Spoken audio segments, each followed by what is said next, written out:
네, 안녕하세요. 저는 건양대학교 알츠하이머병 비임상 효능시험센터 소속 발표자 김병현이라 합니다. 제가 오늘 레카네밥 in Early Alzheimer's Disease라는 이름으로 NEJM에 게재된 레카네밥, 레캔비의 임상 3상 실험이 어떻게 진행되었고 어떤 결과를 보여줬는지에 대해서 말씀을 드리려고 합니다.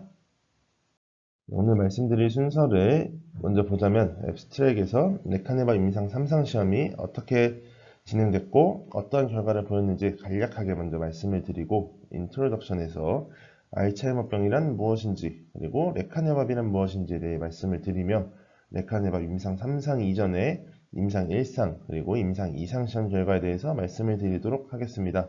그 이후에 퀘스천, 질문을 던지고 앤서, 그 질문에 대한 답을 찾아가는 과정을 통해서 메터리얼 앤 메소드, 즉 레카네밥 임상 3상이 어떻게 진행됐는지 그리고 리절트, 또 그에 대한 결과는 어떠하였는지에 대해서 말씀을 드리도록 하겠습니다.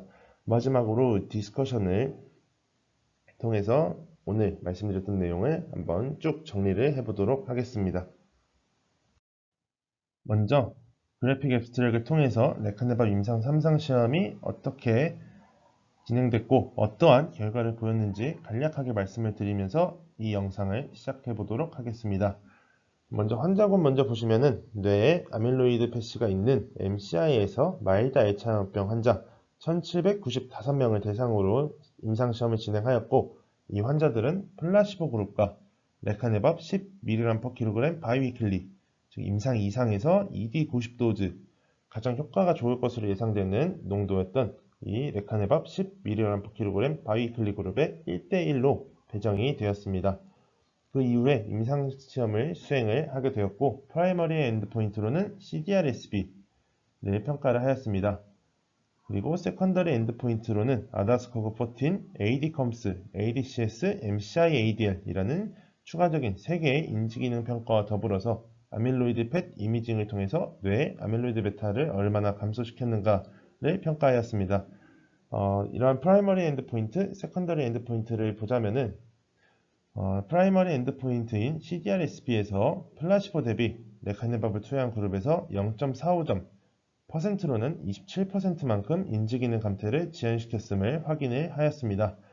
또한 세컨더리 엔드포인트인 3개의 인지기능 평가에서도 역시 플라시보 그룹과 비교해서 레카네밥을 투여하였을 때 인지기능 감퇴를 지연시켰다라는 것을 확인을 하였고 뇌의 아밀로이드 베타도 59.12센틸로이드만큼 감소시켰다라는 것을 아밀로이드 펫을 통해서도 확인을 하였습니다. 그리고 가장 중요한 부작용인 아리아2와 아리아-H에 대해서도 말씀을 드리도록 하겠습니다.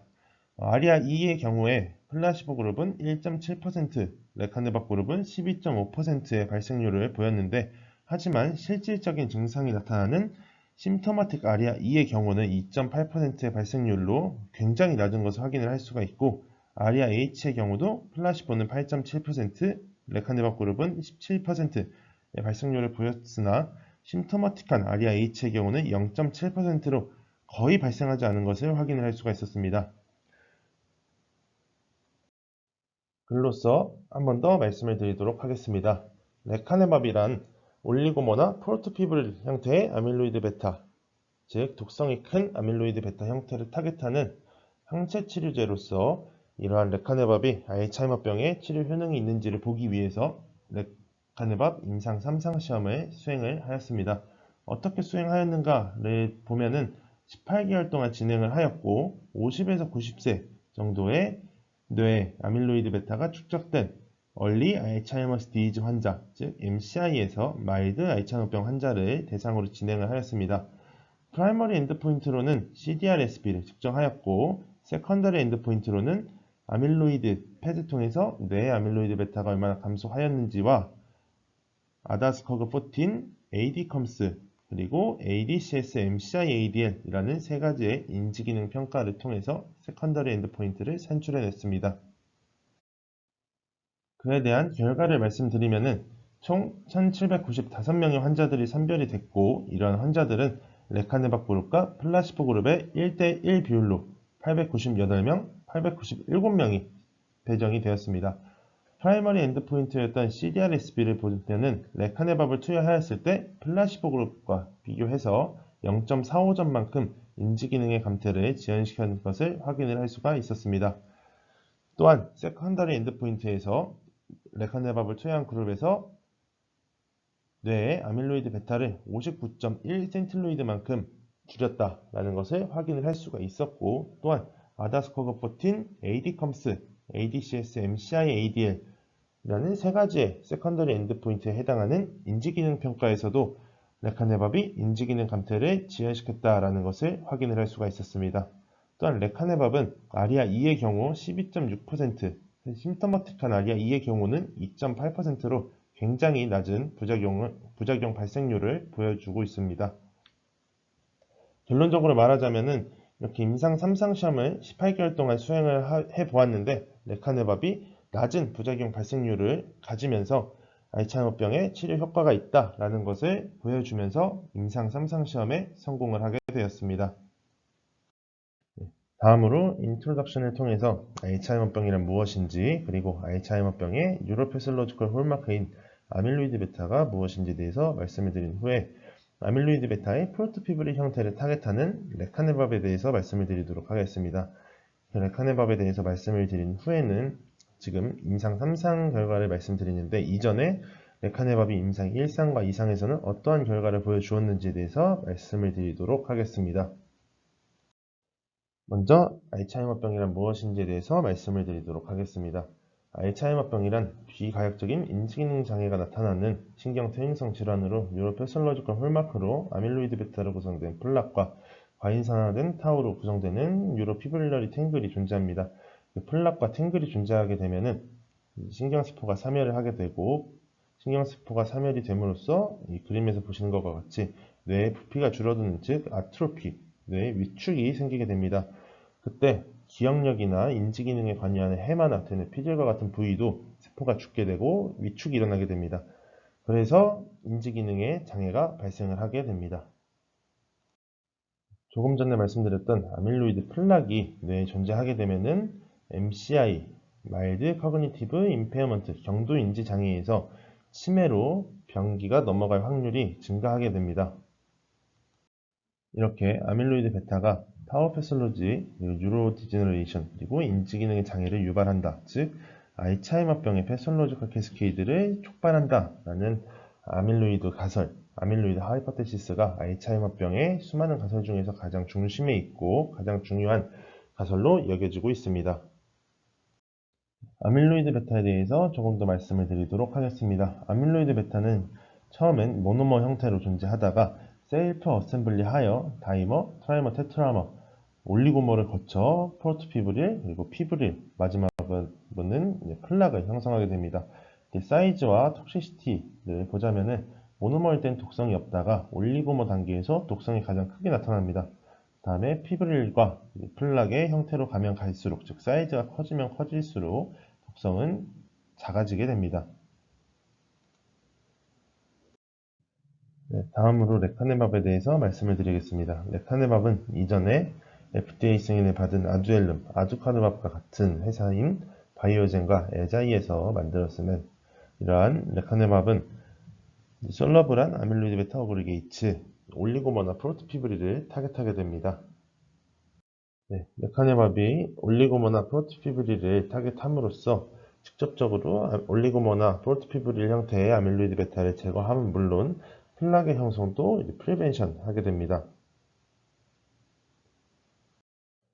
2004년부터 뮤린 버전 레카네밥에 대한 연구가 진행이 되었고, 그 연구 결과를 보시면은 뮤린 버전의 레카네밥을 투여하였을 때 뇌 아밀로이드 베타 42가 감소함을 확인할 수가 있었습니다.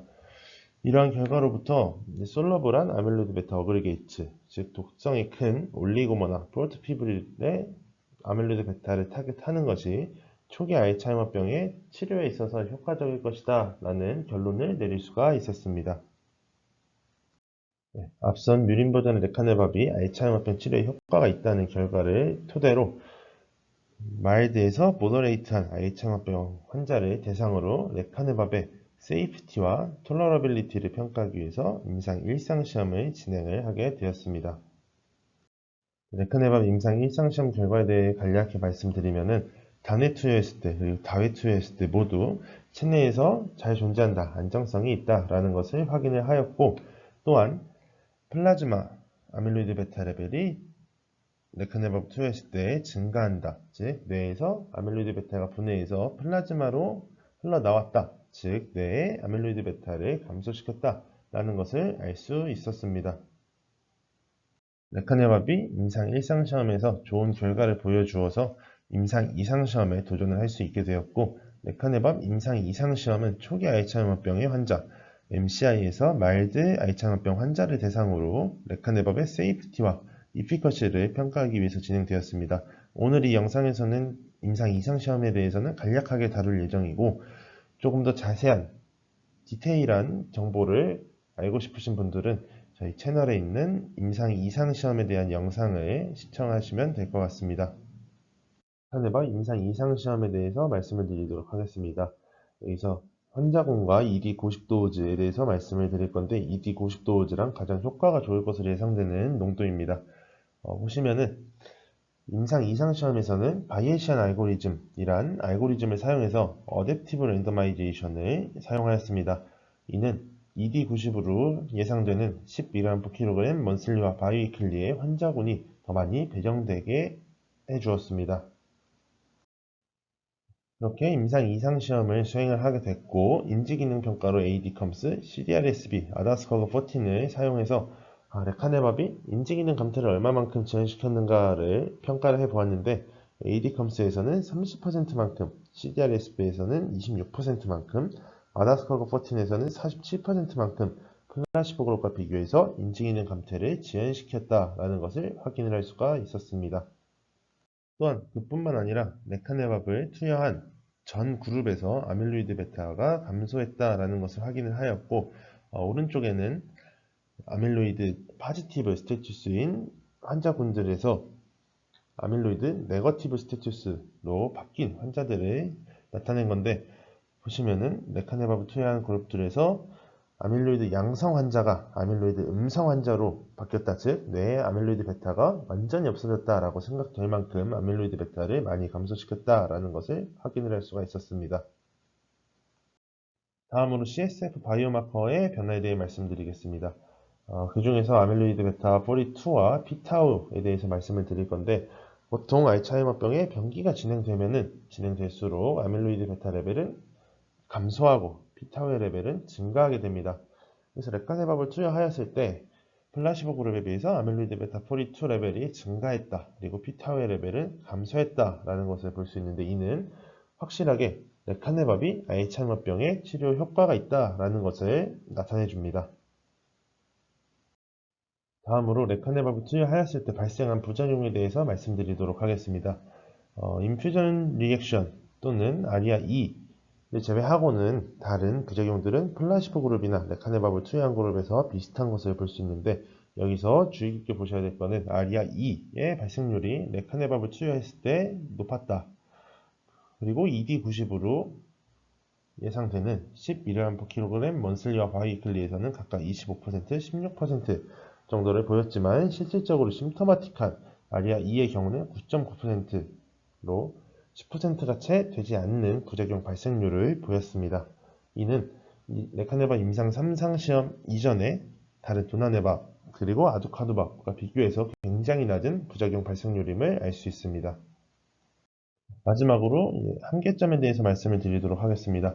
보시면은 ED 90도즈로 예상된 10mg/kg 먼슬리와 바이위클리 중에서 바이위클리 그룹이 아포이포 양성 환자 비율이 현저하게 낮은 것을 확인을 할 수가 있습니다. 이렇게 되면 이제 다른 그룹과의 차이점이 생기기 때문에 이것이 한계점으로 남게 되고, 왜 이런 한계점이 발생하였는가에 대해 말씀을 드리면은, 임상 2상 시험을 진행할 때 보건당국에서 이렇게 10mg/kg 바이위클리를 투여하면은 부작용의 발생률이 높지 않냐, 아포이포 양성 환자들에게서 부작용이 많이 나타나지 않느냐 해가지고 아포이포 양성 환자가 이 그룹에 배정되는 것을 막아가지고 이러한 한계점이 발생을 하게 되었습니다. 하지만 그럼에도 불구하고 레카네밥 임상 2상 시험도 역시 레카네밥이 알츠하이머병의 치료 효과가 있다라는 것을 보여줌으로써 성공해서 임상 3상 시험을 도전하게 되었고, 이 임상 3상 시험 역시 조금 더 큰 규모의 환자들을 데리고 레카네밥의 세이프티와 이피커시를 평가하기 위해서 시행을 하였습니다.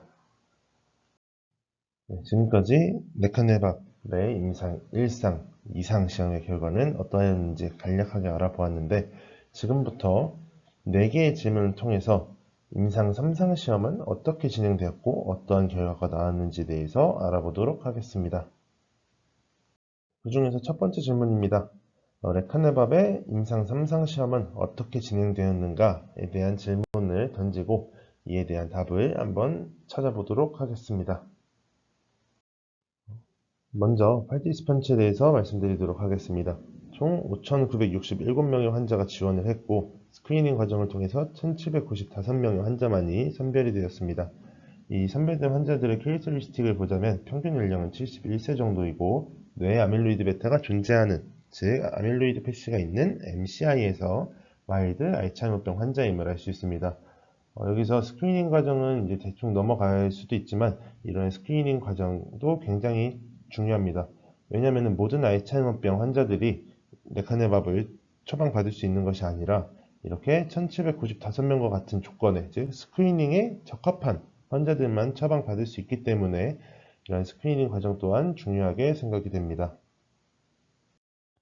1795명의 선별된 환자들은 1대1 비율로 10mg/kg 바이위클리 그리고 플라시보 그룹에 배정이 되었습니다.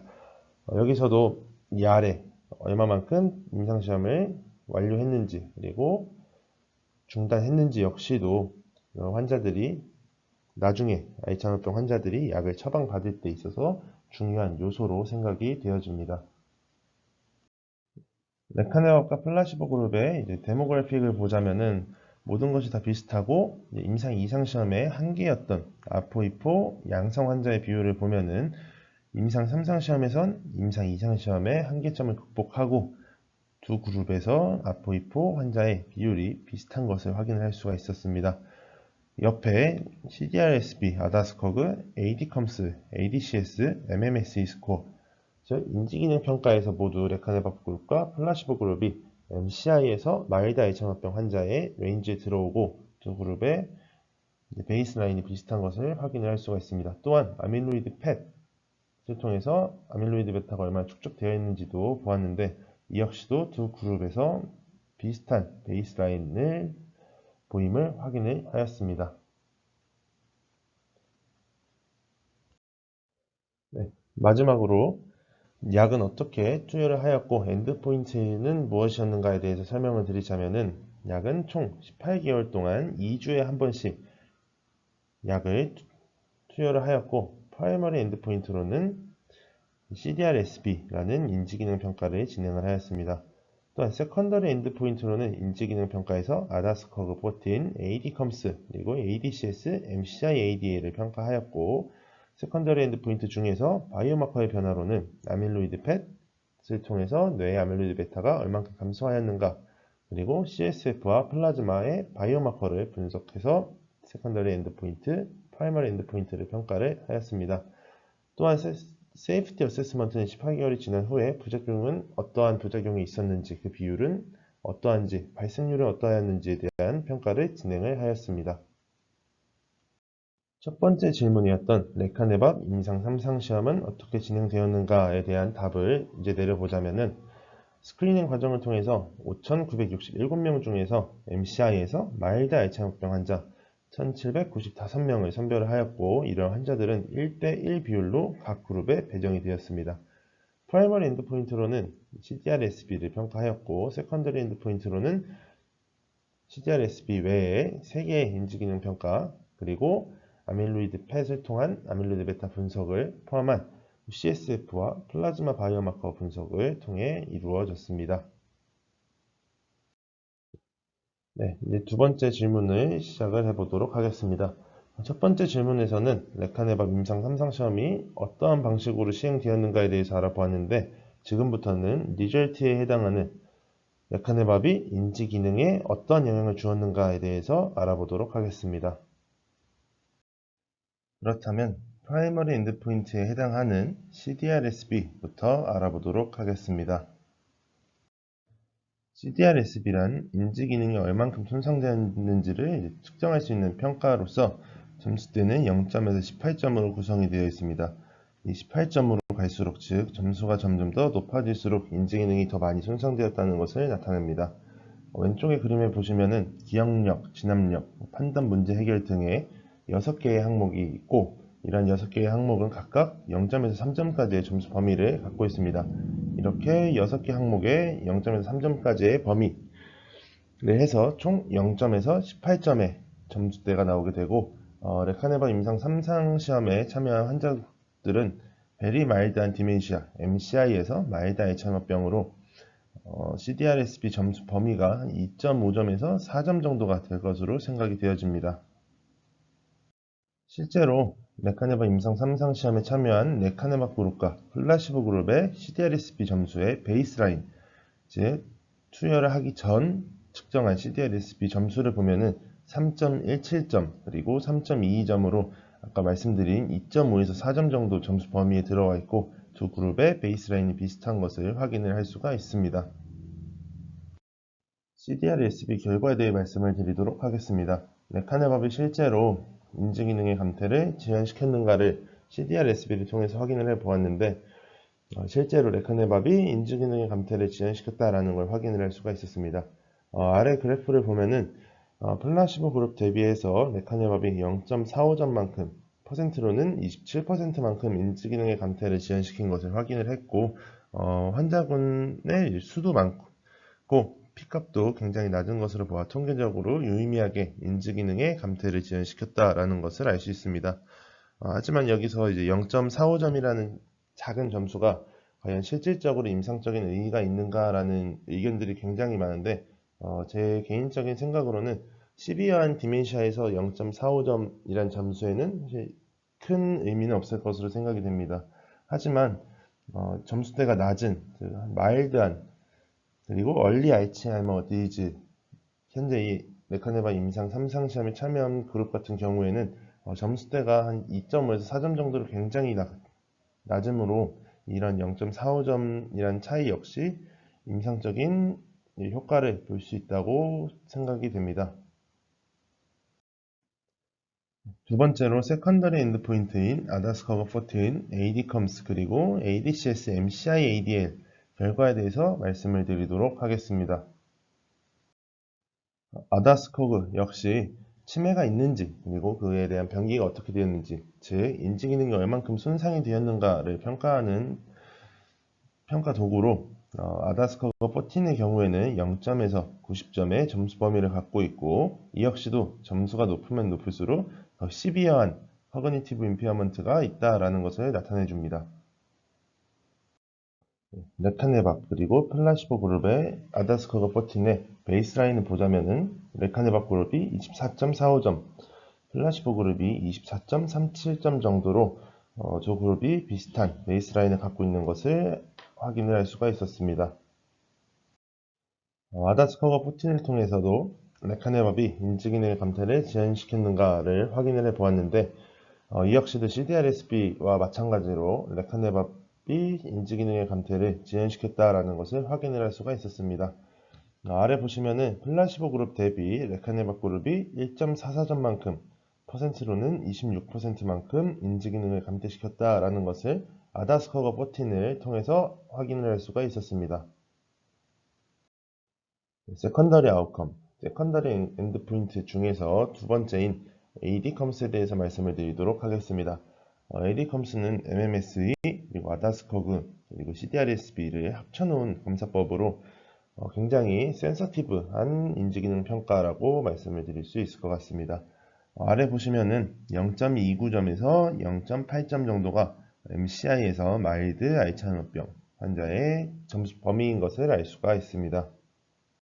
실제로 레카네밥 그룹과 플라시보 그룹의 베이스라인을 보면은 레카네밥 그룹이 0.398점, 그리고 플라시보 그룹이 0.4점으로 모두 MCI에서 마일드 알츠하이머병 환자의 ADCOMS 점수 라인에 들어가 있고, 그리고 이 두 그룹의 베이스라인 역시 비슷한 것을 확인을 할 수가 있었습니다.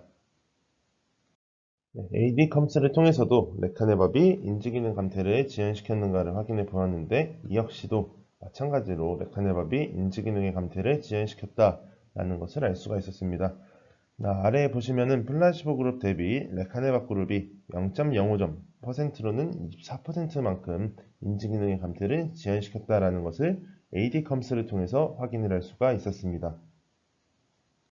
세컨더리 아웃컴 중에서 마지막 인지기능 평가인 ADCS, MCI, ADL에 대해서 말씀을 드리도록 하겠습니다. 이는 MCI 환자의 베이직한 그리고 인스트루먼트한 일상생활 능력을 평가하는 도구로 이 역시도 인지기능 평가에 해당하게 됩니다.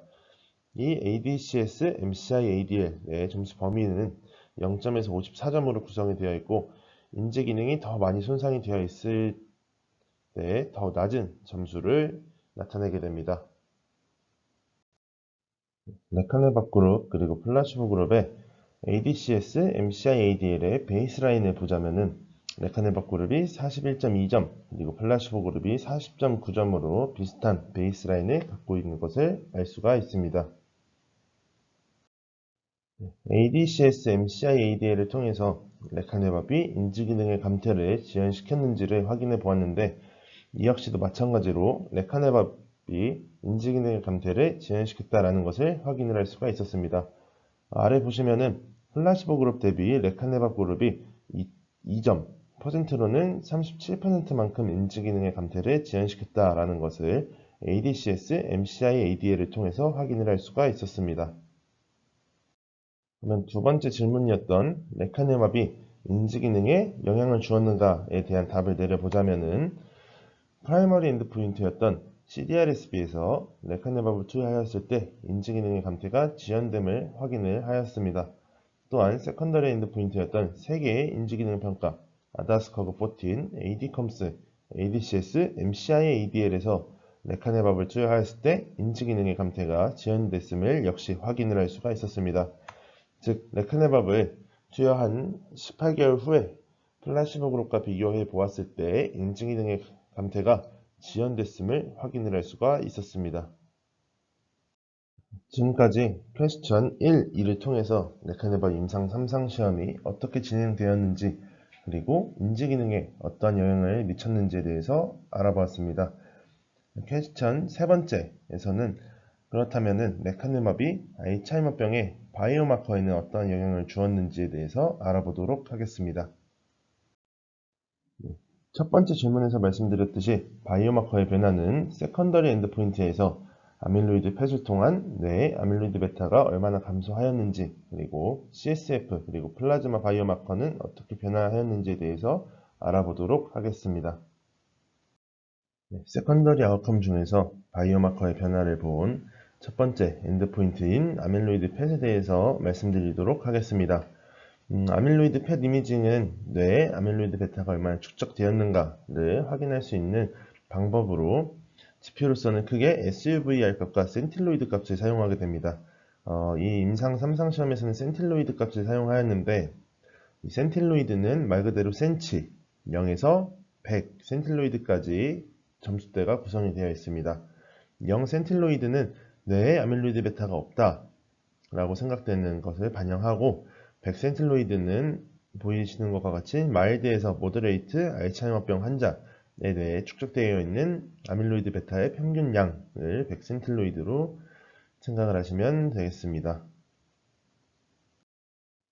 레카네밥 그룹과 플라시보 그룹의 센틸로이드의 베이스라인을 보시면은 레카네밥 그룹이 77.92 센틸로이드, 그리고 플라시보 그룹이 75.03 센틸로이드로 두 그룹이 비슷한 베이스라인을 갖고 있는 것을 확인을 할 수가 있습니다.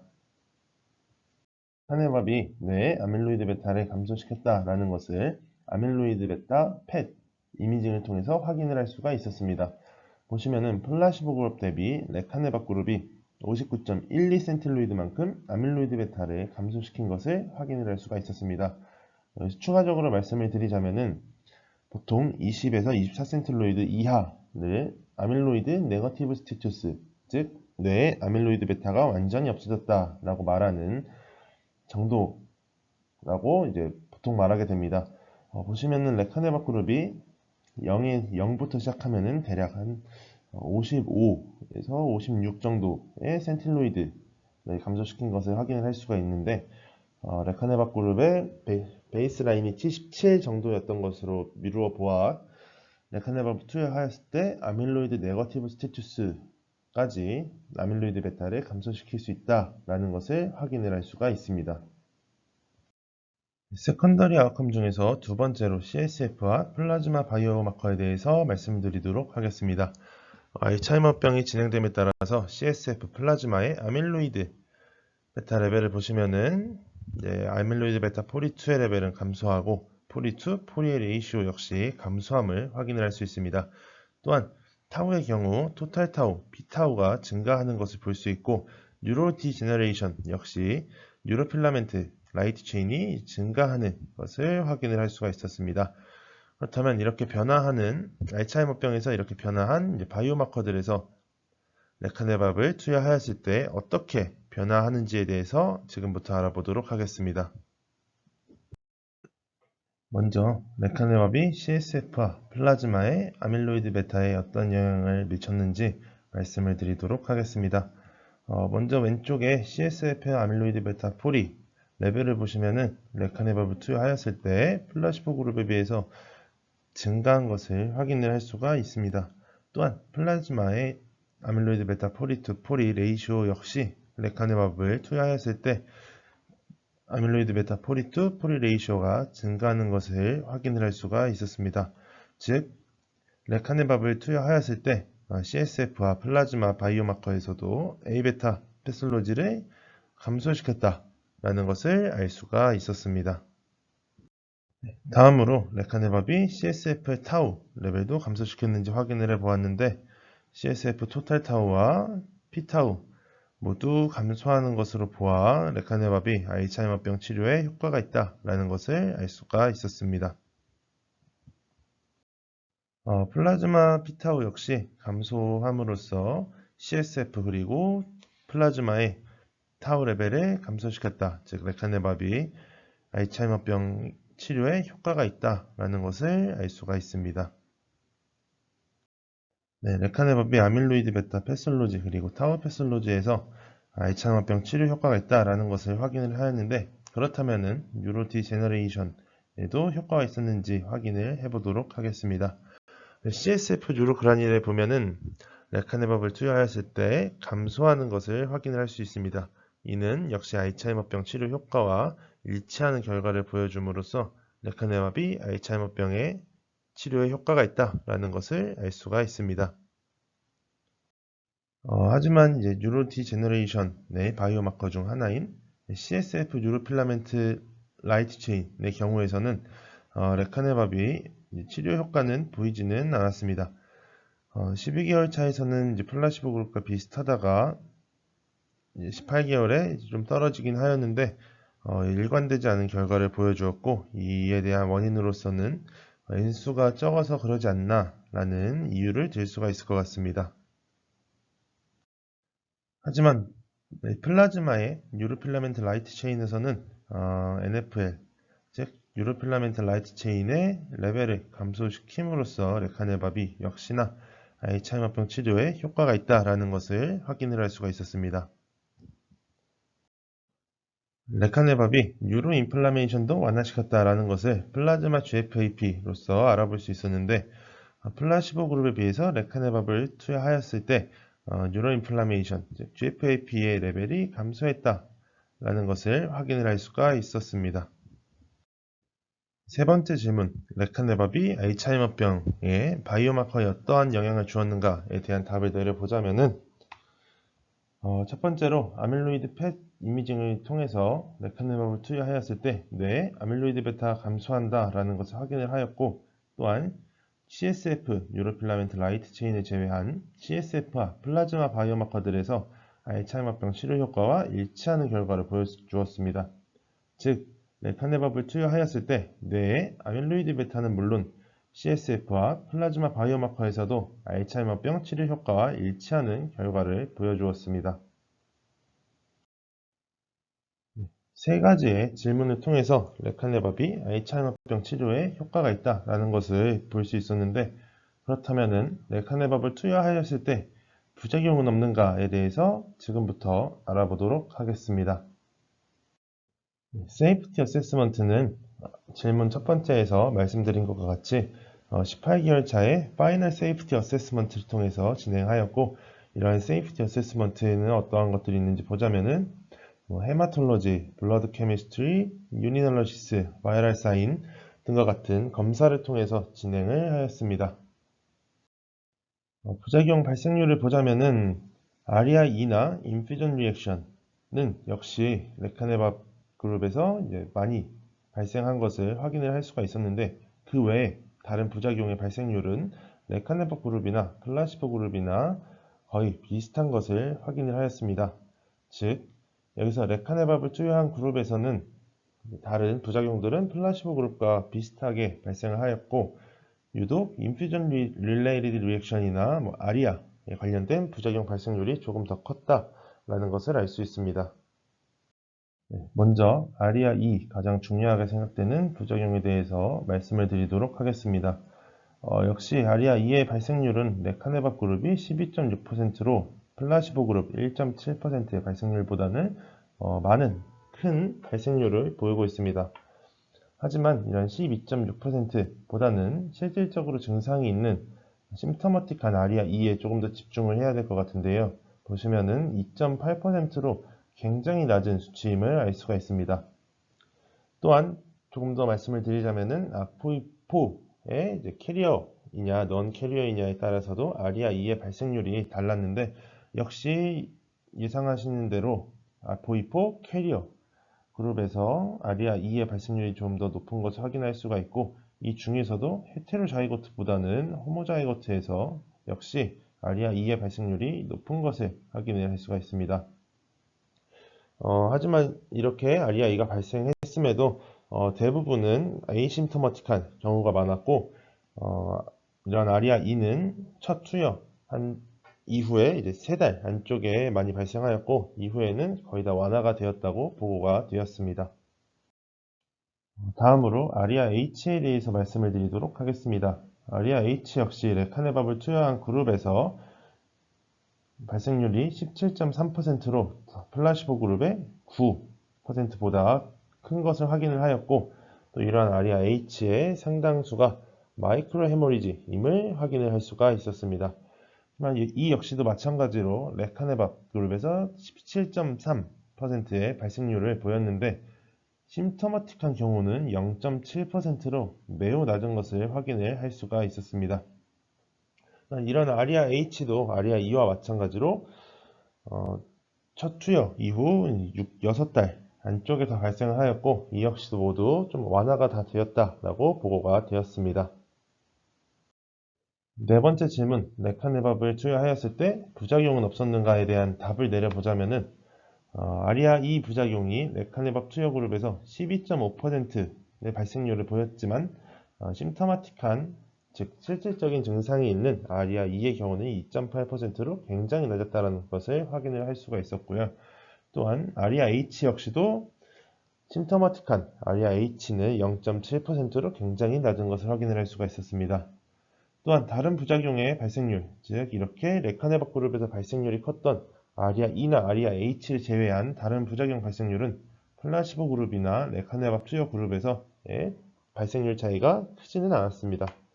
정리하자면은 레카네밥을 투여하였을 때 12.5%의 부작용 발생률이 보였지만, 심테마틱한 경우에는 2.8%로 굉장히 낮았고, 아리아2나 아리아-H를 제외한 다른 부작용 발생률은 두 그룹에서 비슷한 발생률을 보인 것을 확인을 할 수가 있었습니다. 지금까지 말씀드렸던 총 4가지의 질문에 대한 결과들을 정리를 해보자면은, 첫 번째, 트라이얼 파퓰레이션에 대해서 말씀을 드리면은 총 5,967명이 지원을 하였고, 그 중에서 뇌에 아밀로이드 베타가 축적되어 있는 것이 확인된 MCI에서 마일드 알츠하이머병 환자 1,795명을 선별을 하였고, 이러한 환자들은 1대1 비율로 레카네밥 그리고 플라시보 그룹에 배정이 되었습니다. 두 번째로 프라이머리 아웃컴은 CDR-SB라는 인지기능 평가를 통해서 이루어졌고, 그 결과 레카네밥을 투여하였을 때 인지기능 감퇴가 27%만큼 지연되었음을 확인을 하였습니다. 세컨더리 아웃컴 중에서도 먼저 인지기능 평가를 보자면은 아다스커브 14, AD컴스, ADCS, MCI, ADL이라는 세 가지 인지기능 평가에서 모두 레카네밥을 투여하였을 때 인지기능의 감퇴가 지연됨을 확인을 하였고, 또한 세컨더리 아웃컴 중에서 바이오마커의 변화를 보았을 때 레카네밥을 투여한 그룹에서 뇌의 아밀로이드 베타가 감소하는 것은 물론 CSF와 플라즈마 바이오마커에서도 알츠하이머병 치료 효과와 일치하는 결과를 보여준 걸 확인을 하였습니다. 마지막으로 부작용 발생률에 대해서 말씀을 드리겠습니다. 레카네밥을 투여하였을 때 가장 중요하게 생각되는 아리아2의 경우 12.5%의 발생률을 보였지만, 실질적으로 증상이 있는 심토머틱한 아리아2의 경우는 2.8%로 다른 AAMA, 즉 항아밀로이드 항체 치료제들과 비교했을 때 굉장히 낮은 부작용 발생률임을 확인을 할 수가 있었습니다. 마지막으로 디스커션에서 임상 3상 시험에 대한 서머리를 말씀드리고 그 이후에 리미테이션, 컨클루전을 말씀드리면서 오늘 영상을 마무리 짓도록 하겠습니다. 아밀로이드 베타의 올리고모아 그리고 프로토피브릴 형태를 타겟하는 레카네밥이 초기 알츠하이머병에 치료 효과가 있을 것인가를 알아보기 위해서 임상 3상 시험을 수행을 하였습니다. 그 결과를 말씀을 드리면은 환자군은 1795명의 뇌 아밀로이드 베타가 축적이 된 것이 확인된 MCI에서 마일드 알츠하이머병 환자가 참여를 하였고, 이 환자들은 플라시보 그룹과 레카네밥 그룹의 1대1 비율로 배정이 되었습니다. 프라이머리 엔드포인트였던 CDR-SB의 결과 플라시보 그룹 대비 레카네밥을 투여한 그룹에서 0.45만큼, 퍼센트로는 27%만큼의 인지기능 감퇴 지연 효과를 보였고, 세컨더리 엔드포인트 중에서 세 가지 인지기능 평가에서도 모두 역시 레카네밥을 투여한 그룹에서 인지기능의 감퇴가 지연되었다라는 것을 확인을 할 수가 있었습니다. 또한 세컨더리 엔드포인트 중 아밀로이드 펫, 즉 뇌의 아밀로이드 베타가 얼만큼 감소하였는지를 확인해 보았을 때 플라시보 그룹 대비 레카네밥을 투여한 그룹에서 59.12센틸로이드만큼 뇌의 아밀로이드 베타가 감소하였다라는 것을 알 수가 있었습니다. 마지막으로 부작용인 아리아2와 아리아-H에 대해서 말씀을 드리면은 아리아2는 플라시보 그룹에서는 1.7%, 그리고 레카네밥 그룹에서는 12.5%의 발생률을 보였지만, 이러한 12.5% 중에서도 실질적으로 증상이 나타난 아리아2의 경우는 2.8%로 굉장히 낮은 발생률임을 볼 수 있었고, 또한 아리아-H 역시 플라시보는 8.7%, 레카네밥은 17%이지만 이 역시도 심토머틱한 아리아-H의 경우는 0.7%로 매우 낮은 것을 확인을 할 수가 있었습니다. 즉, 레카네밥이 매우 작은 부작용 발생률로 알츠하이머병 치료에 효과가 있다라는 것을 임상 3상을 통해서 알 수가 있었습니다. 두 번째로 리미테이션에 대해서 말씀을 드리도록 하겠습니다. 첫 번째 한계점으로는 오직 18개월 동안 만에 치료 효과를 볼 수 있다 입니다. 즉 18개월 이후에는 레카네밥의 치료 효능이 있는지 없는지를 이 임상시험을 통해서는 볼 수가 없었습니다. 두 번째로는 코로나 바이러스로 인한 코비드-19 팬데믹에 의해서 조금 제한되는 점이 많았다라는 게 두 번째 한계점이 되겠고, 세 번째는 아리아가 발생을 한 그룹은 레카네밥을 투여받은 그룹이 아닌가 라는 그런 인식이 생길 수 있어 블라인드 테스트라는 임상시험의 조건이 깨지지 않았나 라는 한계점이 존재를 하게 됩니다. 하지만 앞서 말한 그 세 가지의 한계점이 있더라도 레카네밥이 알츠하이머병의 치료 효능을 보인 것은 확실하기 때문에 레카네밥이 임상 3상 시험에 성공하지 않았나 라는 생각이 듭니다. 하지만 첫 번째 한계점으로 말씀드렸던 좀 더 긴 기간을 갖고 레카네밥의 이피커시와 세이프티는 평가해야 하지 않나 라는 생각이 듭니다. 그래서 이렇게 첫 번째 한계점을 극복하기 위해서 역시 바이오젠과 에자이에서 5년짜리 그리고 4년짜리의 레카네밥 임상시험을 수행 중에 있습니다. 지금까지 레카네밥 임상 3상 시험이 어떻게 진행됐고 어떤 결과를 보여주는지에 대해서 말씀을 드렸습니다. 지금까지 시청해 주셔서 감사합니다.